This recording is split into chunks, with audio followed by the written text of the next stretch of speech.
Hej alla, hi everyone. Today we'll continue talking about Swedish past tense. And today we'll talk about the second and the third groups of verbs. And we'll begin with the second group.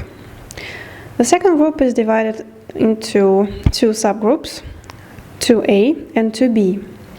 The difference between groups 2A and 2B is that in the group 2A, the stem of the verb ends with a voiced consonant, and in the group 2B, the stem ends with a voiceless consonant, P, T, S or K. So to build the past tense, we take the form of imperative, for example, ring, and we add the ending de.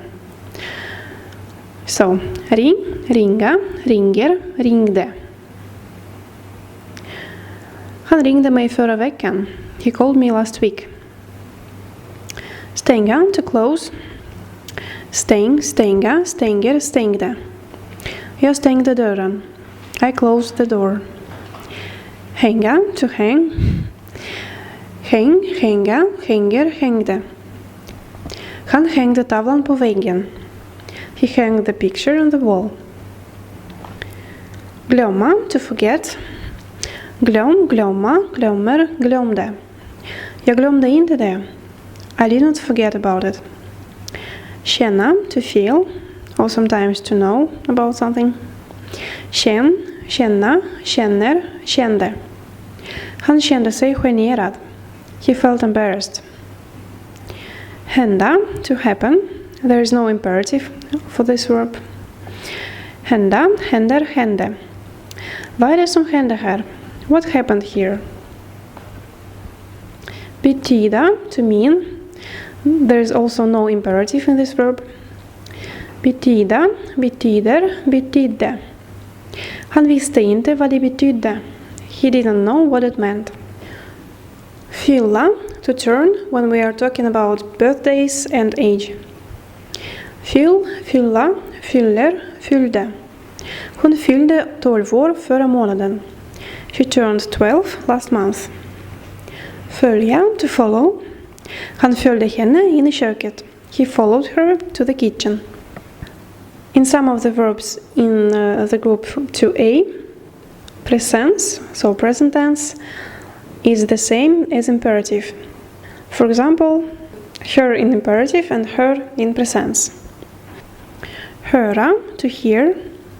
Hör, höra, hör, hörde. Han hörde en röst. He heard a voice. Köra, to drive. Kör, köra, kör, körde. Hon körde till sjukhuset. She drove to the hospital. Jämföra, to compare. Jämför, jämföra, jämför, jämförde. Jag jämförde fotot med verkligheten. I compared the photo with reality. Röra, to touch or to move. Rör, röra, rör, rörde. Han rörde vid henne. He touched her. Han rörde sig ljudlöst. He moved quietly. Ljudlöst means soundless. Because ljud is sound and löst is less. Lära, to learn. Lär, lära, lär, lärde. Jag lärde mig prata svenska. I learned myself speak Swedish. Jag lärde mig prata svenska. I learned how to speak Swedish. Mig means myself. Next we have the group 2B, and here we add the ending te, not de, as in the previous group. So, läs, läsa, läser, läste. Han läste kvällstidningarna. He read evening newspapers. Åka, to go somewhere by transport. Åk, åka, åker, åkte. Hon åkte tillbaka. She went back. Besöka, to visit. Besök, besöka, besöker, besökte. De besökte 3 städer. They visited 3 cities. Resa, to rise or to travel.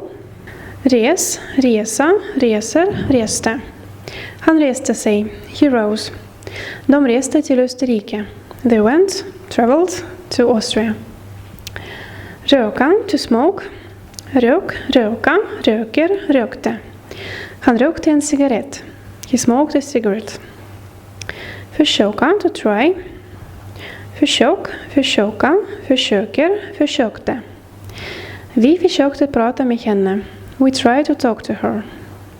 Byt, byta, byter, bytte. Hon bytte skjorta. She changed her shirt. Köpa, to buy. Köp, köpa, köper, köpte. De köpte en tidning. They bought a newspaper. Hjälp, hjälpa, hjälper, hjälpte. Han hjälpte sin vän. He helped his friend. Then we have the third group. There are not so many verbs in it, like about 15 of those that are quite common. And I will give you only 3 verbs that are really very common. So, tro, to believe. Tro, tro, tror, trodde. As you see, we add 2D in the end. So the ending will be the de. Jag trodde på det. I believed in it. Bo, bo, bor, bodde. De bodde i en villa i Malmö. They lived in a villa in Malmö. Må, to feel somehow. Må, mår, mådde. Hon mådde bättre. She felt better. Thank you for watching. Stay with me. Ha det så bra. Vi ses i nästa lektion. Hej då!